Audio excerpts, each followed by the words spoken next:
Hello everyone. तो आज की हमारी वीडियो है on the case law of election commission of India versus state of Haryana. तो आइए हम जानते हैं कि इस केस में क्या हुआ था। तो 1984 तावड़ो कॉन्स्टिट्यूएंसी जो हरियाणा में है उनका इलेक्शन 1984 में इनवैलिड हेल्ड कर दिया जाता है।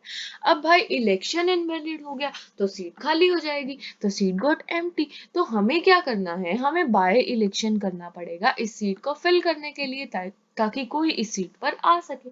अब जो सेक्रेटरी ऑफ गवर्नमेंट है वो क्या करता है, वो एक टेलेक्स सेंड करता है इलेक्शन कमिश्नर को कि भाई तुम जो इलेक्शन कंडक्ट कराना है वो करा दो दूसरे इलेक्शंस के साथ जो कि आंध्र प्रदेश, कर्नाटका और पंजाब में हो रहे हैं।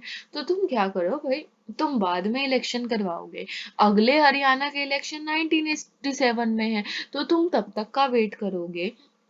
तो इससे अच्छा तो तुम इन सब के साथ इलेक्शंस करा दो। और अगर तुम कंडक्ट कराते हो विद आंध्र प्रदेश, कर्नाटका, पंजाब, तो एफर्ट्स और कॉस्ट दोनों बचेंगे इससे।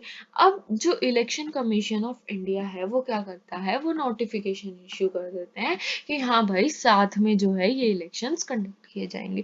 अब हाई कोर्ट के पास ये केस जाता है, तो हाई कोर्ट क्या करता है, वो स्टे लगा देता है on election commission of India की नोटिफिकेशन पे, कि स्टे लगा देता है इस नोटिफिकेशन पर। अब इश्यूज आते हैं, whether the interim order by the high court valid, क्या ये जो ऑर्डर है टू स्टे दिस नोटिफिकेशन क्या ये वैलिड है। अब हेल्ड होता है, अब हम इसके बैकग्राउंड पर जाते हैं कि क्या सीन था। तो पंजाब और जो हरियाणा की है वो पानी पे लड़ाई चल रही थी, ठीक है। अकाली दल और हरियाणा गवर्नमेंट के बीच में पहले ही हीटेड आर्ग्यूमेंट्स हो चुके थे। अब जब ये हीटेड आर्ग्यूमेंट्स हो चुके थे, ऑलरेडी इतना कुछ चल रहा था, अब पंजाब के साथ ही अगर हम हरियाणा के इलेक्शन कंडक्ट करा दे तो इलेक्शन का फायदा उठा के तो बहुत चांसेस है कि राइट्स हो जाए। मान लिया कि जो कॉन्स्टिट्यूएंसी है, ये जो ताउरू कॉन्स्टिट्यूएंसी है, वो 35 किलोमीटर फ्रॉम दिल्ली है और इसलिए पंजाब से दूर है कि भाई वो तो दूसरी साइड है, पंजाब उधर है, ठीक है। पर स्टिल चांसेस तो है ना। अगर मान लो राइट्स हो जाते हैं, लोगों को, ऑफिशियल्स को, बहुत सारे लोगों को खतरा है, तो हम क्यों ऐसा चांस लेंगे। तो इसीलिए high court can not be a मूक स्पेक्टेटर। वो चुपचाप बैठ के देखता थोड़ी रहेगा कि ये सब हो रहा है, पर उसे एक्ट करना पड़ेगा क्योंकि ये एक्स्ट्रा ऑर्डिनरी जो है वो सिचुएशन है, एक्स्ट्रा ऑर्डिनरी सिचुएशन है, राइट्स होने का डर है, हमें पीस को सिक्योर करना है।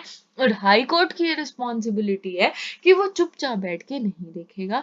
तो इसीलिए हरियाणा गवर्नमेंट को क्या होता है, एक्स पार्टी ऑर्डर जो है वो रिसीव होता है और इलेक्शन कमिश्नर ऑफ इंडिया को कहा जाता है कि भाई इसको जो है वो स्टे लगा दिया जाए।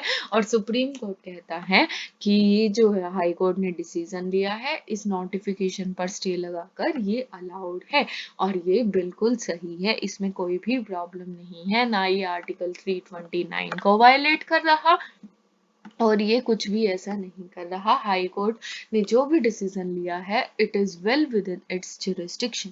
तो ये थी हमारी आज की वीडियो। ऐसी ही और वीडियोस के लिए बने रहिए, चैनल को लाइक कीजिए, सब्सक्राइब कीजिए। Thank you.